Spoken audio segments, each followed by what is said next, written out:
विकास साहब, एक पर्सनल सवाल करूंगा मैं।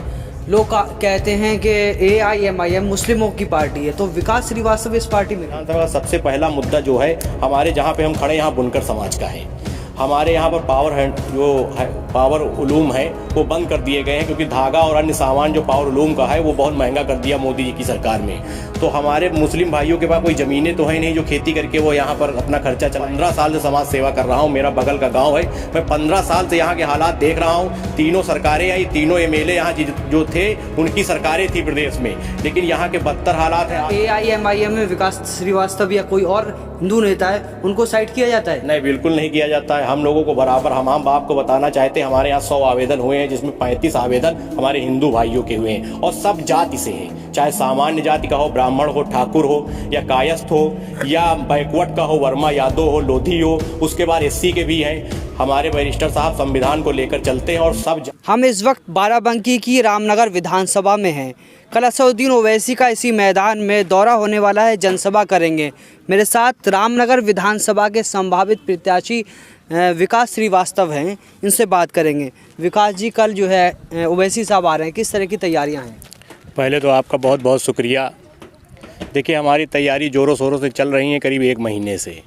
पूरी तैयारियां हम लोगों ने पूरी कर ली है, और एक बढ़िया सी यहाँ पे जनसभा होगी, अच्छी सी, और हम लोग उसके लिए पूरा गाड़ियाँ हमने विधानसभा में लगाई हैं। दूसरी भी विधानसभाओं से गाड़ियाँ आएंगी। हमारे वहाँ के जो आवेदक प्रत्याशी हैं उन लोगों ने भी व्यवस्था की है गाड़ियों की। बाकी होर्डिंग बैनर हमारे सब लग रहे हैं रोड पर, और यहाँ पर एक विशाल जनसभा होना बिल्कुल पक्का माना जा रहा है जी।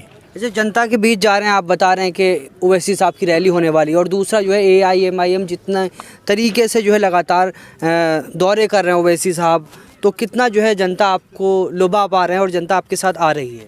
देखिए, ओवैसी साहब इस समय करीब 2-3 महीने से लगातार दौरे पर हैं पूरे उत्तर प्रदेश में, और विरोधियों के जो है हौसले परस्त हो चुके हैं। उनको ये पता है कि इस बार ओवैसी साहब कुर्सी का एक पाया जरूर होंगे, और हम लोग एक पाया बन के ही मानेंगे। 100 सीटें लड़ने का हमारा प्लान है, जिसमें 80 से 90 सीटें हम लोग जीत रहे हैं आज की डेट में। अगर बैरिस्टर साहब का आदेश होता है तो सीटें बढ़ाई भी जा सकती हैं, और हम लोग इस बार पूरी भागीदारी करेंगे, और बिना भागीदारी के सरकार इस बार नहीं बनेगी। अच्छा विकास साहब, एक पर्सनल सवाल करूंगा मैं।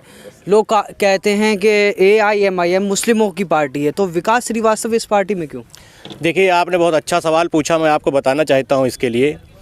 मैंने तो खैर ओवैसी साहब को 2-3 साल यूट्यूब पर सर्च करके देखा, लेकिन जो ये लोग ये कहते हैं उनसे आप ये कहिए कि जब केदारनाथ में त्रासदी हुई थी 2013 में, हमको लगता हुई थी, वहाँ पर 98% हमारे हिंदू भाई ही मारे गए थे उस त्रासदी में। भाई 2% वो लोग थे जो जैसे कोई ड्राइवर है या कोई वहाँ पे दुकान लगाता, वो मुस्लिम भाई थे। वहाँ पर हमारे बैरिस्टर असदुद्दीन ओवैसी साहब ने 1.5 करोड़ रुपए देने का काम किया, वो भी अपने निजी खाते से। जबकि यहाँ पर अखिलेश यादव जी सरकार में थे उस समय, उन्होंने 50 लाख रुपए अपने राहत कोष से दिए थे, सरकारी खर्चे से। तो इससे बड़ा प्रमाण कौन हो सकता है कि बैरिस्टर साहब सबके नेता हैं, सभी धर्म और सभी जात को लेकर चलते हैं। अच्छा, जो यहाँ पे भीड़ आएगी ओवैसी साहब की रैलियों में, बहुत ज़्यादा भीड़ होती है, क्या आप वोट में कन्वर्ट कर पाएंगे उसे? बिल्कुल होगी भाई। आदमी को जब मन होगा सुनने का तभी आएगा, नहीं तो आजकल आदमी इतना बिजी है, कौन कहाँ आना जाना चाहता है। लेकिन हमारे बैरिस्टर साहब का वो जलवा है। हम आपको बताना चाहते हैं कि अभी जल्दी हमारी मुरादाबाद में हुई थी रैली, तो उसमें पानी गिर रहा था, आपको बता दें, और भीड़ ने 1 घंटे उनका बराबर जो है भाषण सुना। कहा जाता है कि कुछ जगह जो है पैसे से भीड़ बुलाई जाती है, तो आप क्या पैसे से तो नहीं बुला रहे हैं? नहीं नहीं, ऐसा तो बिल्कुल गलत कहते हैं। पैसे से वो लोग बुलाते हैं जिनको ये रहता है कि भीड़ नहीं। हमारे यहाँ तो इतने दीवाने हैं कि 1 हफ्ता से यहाँ के कार्यकर्ता और हमारे जितने भी भाई हैं, रामपुर कस्बे में प्रोग्राम हो रहा है, हमारे मौलाना जी बगल में खड़े हुए हैं, पूरा हमको साथ मिल रहा है, सब लोग हमारे साथ हैं, और एक कामयाब रैली हम लोग यहाँ पर करेंगे जी। तो कितना क्या लगता है सीट निकल पाएगी? बिल्कुल जीतेंगे, पक्का है। विरोधियों के समझ लीजिए हौसले परस्त हो चुके हैं, और आप देखिएगा कल कितनी यहाँ पे भीड़ होती है, और जीतना तो हमको बिल्कुल पक्का है, इसमें तो कोई दो राय नहीं, बस ऊपर वाले की मदद होनी चाहिए। ये तो बीजेपी का गढ़ है। नहीं, बीजेपी का गढ़ काहे का है? बीजेपी हम आपको यहाँ बता दें 2012 में लड़ी थी, 5000 वोट पाए थे यहाँ पर प्रत्याशी। ये तो एक जनता में जुनून है इस बार ओवैसी साहब का, इसलिए हम लोग कामयाब होंगे, पक्का है इस बार। रामनगर विधानसभा के क्या मुद्दे हैं? देखिए, रामनगर विधानसभा, आप ये बहुत सही सवाल पूछे हैं। रामनगर विधानसभा का सबसे पहला मुद्दा जो है, हमारे जहाँ पे हम खड़े यहाँ बुनकर समाज का है। हमारे यहाँ पर पावर उलूम है वो बंद कर दिए गए हैं, क्योंकि धागा और अन्य सामान जो पावर उलूम का है वो बहुत महंगा कर दिया मोदी जी की सरकार में। तो हमारे मुस्लिम भाइयों के पास कोई ज़मीनें तो है नहीं जो खेती करके वो यहाँ पर अपना खर्चा चलाएं। उनके पास रोजी रोजगार का यही साधन था, जिसको यहाँ पर बंद कर दिया गया। सबसे मेन समस्या यहाँ पर ये है। दूसरी समस्या हमारी बाढ़ की है। तराई का जो हमारा बेल्ट है, क्षेत्र है, उसमें अभी आप गए होंगे, हो सकता है बाढ़ 2 बार नेपाल से पानी छोड़ा गया। वहाँ पर ये पोजीशन थी कि बंदे पे लोग रह रहे थे रात में, और ना तो कोई लाइट की व्यवस्था थी, ना तो कोई मट्टी का तेल वहाँ पर उपलब्ध था। रोज़ रात में लोग अंधेरे में रहते थे। अगर किसी के बच्चे को कोई सांप काट लेता तो कोई पूछने वाला वहाँ पर नहीं था। मैं 2 बार गया, मैंने खास सामग्री भी वहाँ पर वितरित की।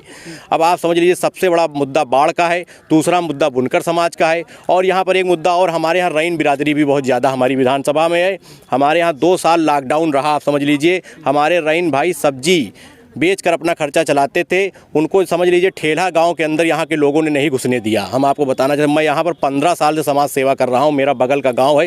मैं 15 साल से यहाँ के हालात देख रहा हूँ। तीनों सरकारें आई, तीनों एमएलए यहाँ जो थे उनकी सरकारें थी प्रदेश में, लेकिन यहाँ के बदतर हालात हैं। आप जा सकते हैं, यहाँ पर ब्राह्मण एमएलए हैं, और मैं ब्राह्मण बाहुल गाँव बिछलखा बताता हूँ, जिसके अंदर की रोड अगर आप जाके देख लें तो हो सकता गाड़ी आपकी निकल न पाए। उस रोड पर इतना चाला भरा हुआ है। 5 साल में विकास नहीं हुआ है, कोई विकास नहीं किए। पूरी व्यवस्था इन्होंने चौपट कर दी है यहाँ पर, और इसके पहले भी जो लोग थे उन्होंने भी व्यवस्थाएं पूरी चौपट कर दी थी। अगर आप मेरी बात ना माने तो आप जाके, मैं तो वो कह रहा हूँ सीधे कि वो ब्राह्मण एमएलए हैं, और ब्राह्मण के ही गांव में उन्होंने कोई विकास नहीं किया। इससे ज़्यादा और बात क्या हो सकती है। अच्छा, समाजवादी पार्टी कहती है कि बुनकर समाज तो हमारे साथ है। देखिए, ऐसा है कि समाजवादी पार्टी हो या बसपा हो या कांग्रेस हो, हमारे मुस्लिम भाइयों को वोट तो सब लेना चाहते हैं, लेकिन हिस्सेदारी कोई नहीं देना चाहता है। मंच पे नहीं बैठाना चाहते हैं, वोट लेना चाहते हैं। अभी हाल ही में प्रोग्राम था अम्बेडकर नगर में, वहाँ के एक हमारे चेयरमैन थे, पूर्व चेयरमैन थे, वो तलवार भेंट कर रहे थे, तो उनको लोगों ने इस तरह से किनारे कर दिया। वो फोटो भी बहुत वायरल हो रहा, हो सकता है आप लोगों ने देखा हो। तो मुस्लिम का वोट तो सब लेना चाहते हैं, एक गुल्लक की तरह कि इसमें वोट डाल दीजिए, लेकिन गुल्लक को अपने पास नहीं रखना चाहते। ये सबसे बड़ी कमी है समाजवादी पार्टी की। लगातार ये जो है बहुत सारी रैलियों में ये फोटो वायरल हो रहे हैं कि मुस्लिम नेताओं को साइड किया जा रहा है। बिल्कुल किया जा रहा है। मगर क्या AIMIM में विकास श्रीवास्तव या कोई और हिंदू नेता है, उनको साइड किया जाता है? नहीं, बिल्कुल नहीं किया जाता है। हम लोगों को बराबर, हम आपको बताना चाहते हैं, हमारे यहाँ 100 आवेदन हुए हैं, जिसमें 35 आवेदन हमारे हिंदू भाइयों के हुए हैं, और सब जाति से हैं। चाहे सामान्य जाति का हो, ब्राह्मण हो, ठाकुर हो, या कायस्थ हो, या बैकवर्ड का हो, वर्मा यादव हो, लोधी हो, उसके बाद SC के भी हैं। हमारे बैरिस्टर साहब संविधान को लेकर चलते हैं, और सब जातियों की बराबर हिस्सेदारी, सबको टिकट दिलाएंगे, वो सबको लड़ाएंगे भी। वो रामनगर की जनता और जो लोग ये वीडियो आपका देख रहे हैं, उनको क्या संदेश देना चाहेंगे? मैं यही संदेश देना चाह रहा हूं, अगर आप लोगों की मदद मिली और बैरिस्टर साहब के हाथ मजबूत हुए, तो मैं आप लोगों के लिए अपना दिन रात एक कर दूंगा। और जो यहाँ पे समस्याएं हैं, निजी समस्याएं, मैं सबसे ज़्यादा उस पर ध्यान दूंगा। जो गांव के आखिरी पायदान पर खड़ा व्यक्ति होता है, जिसकी सुनने कोई नहीं आता है, मैं सबसे ज़्यादा उसके लिए कार्य करूंगा। क्योंकि होता क्या है, बड़े बड़े लोग गाँव के होते हैं, वो विधायक के टच में आ जाते हैं, और अपना जो है सिस्टम पूरा फिट करने, उनका सिस्टम बिल्कुल नहीं चलेगा। हर गरीब का सिस्टम